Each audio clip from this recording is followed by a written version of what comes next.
ہندو بھائی ان کے بارے میں کانسیپٹ رکھتے ہیں.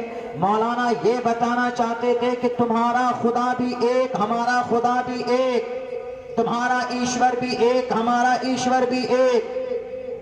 تم کو بھی قیامت مہاپرلے کے نام سے، قیامت میں مہاپرلے کے نام سے تم کو پریشانی کا سامنا کرنا ہوگا، تو قیامت کے دن سے ہمیں بھی اس پریشانی کا، اس دن کا سامنا کرنا پڑے گا. جب سب ایک ہے، تمہارا ماں باپ بھی ایک، ہمارے ماں باپ بھی ایک ہی ہیں، تمہارا خون بھی ایک، ہمارا خون بھی ایک ہے، تو ہم لڑتے کیوں ہیں؟ What is need to fight with each other? What is need to kill the other religious person? کیوں ایک دوسرے کے خون کے پیاسے بنے بیٹھے؟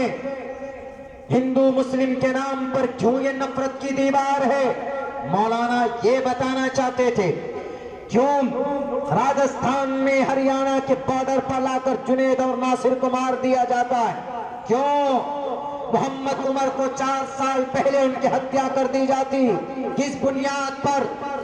صرف اس بنیاد پر کہ they are belong to Islam religion.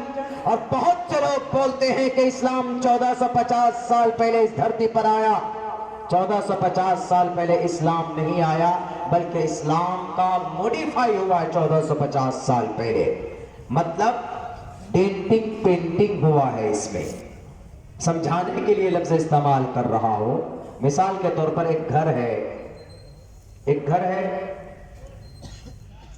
کافی پرانا ہو گیا لیکن بہت مضبوط بنا ہوا ہے، اس کی دیوار بہت اسٹرانگ ہے، لیکن پلاسٹر وغیرہ جھڑ گیا ہے. تو کیا کرتے ہیں؟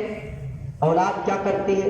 دادا بنا کے گئے تھے، اس کے پوتا کیا کرتے ہیں کہ ارے گھر تو بہت مضبوط ہے، ایک کام کرو پلاسٹر وغیرہ جھاڑ کے دوبارہ پھر سے پلاسٹر کر کے اس پہ پٹی کرو، اس پہ مسالہ لگاؤ اور اس کے اوپر بہترین